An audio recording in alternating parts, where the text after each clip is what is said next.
Episode 3 के starting में दिखाया जाता है बैक्सियन की पूरी टीम उस किडनैपर के नंबर को ट्रेस कर रही होती है कि तभी ऑफिस में कोई पिज्जा डिलीवरी करने आया होता है। जैसे ही ऑफिस के लोग बॉक्स को खोलते हैं वहाँ पर धमाका हो जाता है। नेक्स्ट सीन में बैक्सियन को होश आता है हॉस्पिटल में। तभी वहाँ पर बैक्सियन को ऑफिस से असिस्टेंट की कॉल आती है। वो कहता है कि यहाँ पर सब ठीक है, सब लोग सेफ हैं। और फिर असिस्टेंट एक वीडियो शेयर करता है। वो सीसीटीवी फुटेज होता है जिसमें पिज्जा डिलीवरी मैन और कोई नहीं किडनैपर होता है और पिज्जा के बॉक्स में बॉम्ब होता है। असिस्टेंट बैक्सियन को रेस्ट करने के लिए कहता है पर बैक्सियन घर के लिए निकल जाता है। फिर सीन शिफ्ट होता है उसी टेबल वाले सीन पर प्रेजेंट में दिखाया जाता है जहाँ बैक्सियन सब कुछ चेक करना चाहता था। वो हेजू के पैर पर वो तिल चेक करना चाहता था। हेजू अपनी ड्रेस को कसकर पकड़ लेती है। वो वैसे भी बहुत डरी हुई होती है क्योंकि उसे पहले से ही पता होता है कि सियोन क्या चेक करना चाहता है। सियोन को ऑफिस से कॉल आता है तो वो साइड में चला जाता है। तभी वो फिर आता है और हेजू से उसका फोन मांगता है। हेजू जल्दी से वो फोटो डिलीट करके सियोन को फोन दे देती है। सियोन उसका फोन चेक करता है और उसे एक फोटो मिलती है जो बहुत पुरानी होती है जिसमें होंगियो और हेजू साथ में एक साथ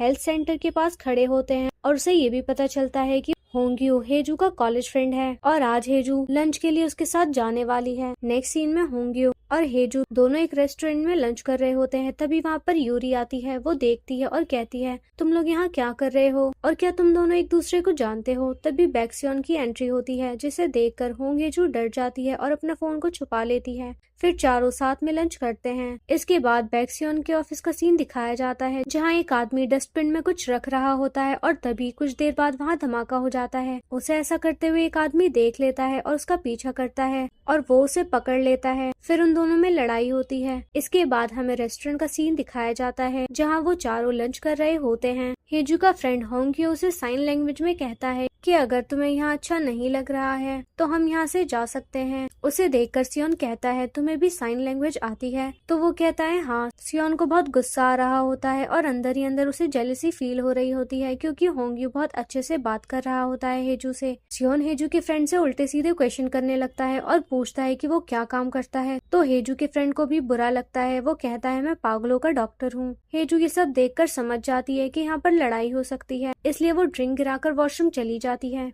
फिर सियोन के ऑफिस से कॉल आती है। वो अपने इंसिडेंट के बारे में बताता है। सियोन कहता है ये आदमी वो नहीं हो सकता, वो मेरे बारे में बहुत कुछ जानता है। फिर हेजू वॉशरूम से सियोन को बुलाती है। वो सियोन से कहती है कि तुम मेरा पीछा क्यों कर रहे हो, क्या तुम्हें लगता है कि मेरे और मेरी फ्रेंड के बीच में कुछ चल रहा है? तो वो सियोन से साफ साफ कह देती है कि जैसा तुम सोच रहे हो वैसा कुछ भी नहीं है। सियोन कहता है कि क्या तुम अपने फ्रेंड को ज्यादा अच्छे से जानती हो? क्या तुम मुझे जानती हो? बताओ मुझे कि तुम मुझे कितने अच्छे से जानती हो। तुम दोनों कितने सालों से एक दूसरे को जानते हो? मैं तुम्हें अच्छे से जानता हूँ, क्या तुम मुझे अच्छे से जानती हो? ये कहकर वो वहाँ से चला जाता है। ये सुनकर हेजू के सर के ऊपर से बात चली जाती है। हेजू सोचती है कि मैं इस आदमी से डिवोर्स कैसे लूँ और सियोन सोचता है कि किडनैपर को कैसे जल्द से जल्द पकड़ा जाए। दोनों रेस्टोरेंट से चले जाते हैं। फिर रेस्टोरेंट में होंगियो और यूरी होते हैं। होंगियो सियोन की वाइफ के बारे में पूछता है तो यूरी उसे बताती है कि सियोन की वाइफ इन्हा है जो हेजू की सिस्टर है, हमारे न्यूज चैनल के प्रेसिडेंट की बड़ी बेटी। दूसरी तरफ सियोन होंगियो के बारे में अपने असिस्टेंट से कहता है कि उसके बारे में मालूम करो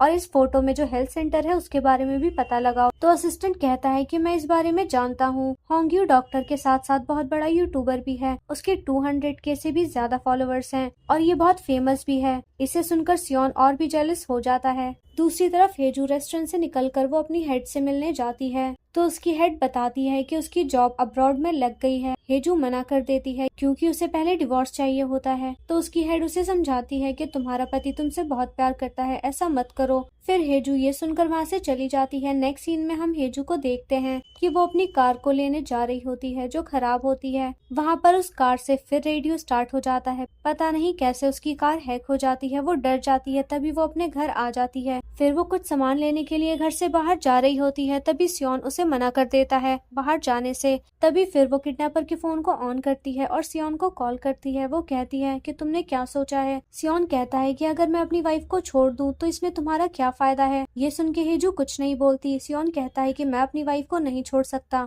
तो हेजू कहती है कि तुम हेजू को क्यों नहीं छोड़ सकते, तुम्हारी शादी तो बस दिखावा है। सियोन गुस्से में चिल्लाता है कि मैं तुम्हें जल्दी ही पकड़ लूंगा और मैं हेजू को नहीं छोड़ सकता। फिर वो कॉल कट कर देता है। तभी सियोन जब सामान लेकर घर जा रहा होता है, तभी हेजू सियोन से डिवोर्स की बात करती है। सियोन कहता है कि वो डिवोर्स नहीं देगा। फिर सियोन हेजू के रूम में सोने चला जाता है। हेजू कुछ समझ नहीं पाती, वो सियोन को देखने लगती है। सियोन कहता है कि मुझे क्या देख रही हो, तुम सोने आ सकती हो, वैसे भी मैं तुम्हें टच नहीं करूंगा, अगर तुम टच करना चाहती हो तो कर सकती हो, मुझे कोई प्रॉब्लम नहीं है। हेजू परेशान होकर उसके पास आकर बेड पर लेट जाती है। फिर दोनों एक दूसरे को देखकर कुछ सोच रहे होते हैं। सियोन सोचता है कि वो किडनैपर मेरे बारे में सब कुछ कैसे जानता है, मेरा घर भी सेफ नहीं है, मुझे हेजू को सेफ रखना होगा। हेजू सोचती है कि उस दिन सियोन ने कहा था कि जब डेड बॉडी मिले तभी कॉल करना। फिर हेजू सो जाती है तो सियोन वहाँ से उठकर चला जाता है। इसके बाद हमें हेजू का पास्ट भी दिखाया जाता है, जहाँ पर हेजू और उसकी फैमिली का कार एक्सीडेंट हो जाता है। तभी उनके फैमिली का बेटा हेजू का भाई मर जाता है। तभी उसकी मॉम हेजू से कहती है कि काश तुम मर जाती उस हादसे में। नेक्स्ट मॉर्निंग पता चलता है कि हेजू के फादर को किडनैपर ने किडनैप कर लिया है। किडनैपर उसके फादर के फोन से हेजू को वीडियो कॉल करता है। ये सब देखकर हेजू बहुत परेशान हो जाती है, क्योंकि उसके फादर उसकी वीकनेस होते हैं और पहली बार उस किडनैपर के फेस को दिखाया जाता है। उसकी आंखें अजीब सी होती हैं। हेजू कहती है कि कौन हो तुम, मेरे साथ ऐसा क्यों कर रहे हो। किडनैपर हंसते हुए बोलता है कि मेरा फोन तुम्हारे पास है और उसका तुम सही इस्तेमाल कर रही हो। किडनैपर कहता है कि मैंने तुम्हें अपना फोन लेने दिया, मैं जानता था कि तुम सियोन को ब्लैकमेल करोगी। हेजू को किडनैपर का फेस नहीं दिख रहा होता है, तो हेजू कहती है कि मैं बस सियोन से डिवोर्स लेना चाहती हूँ, प्लीज तुम मेरे फादर को छोड़ दो।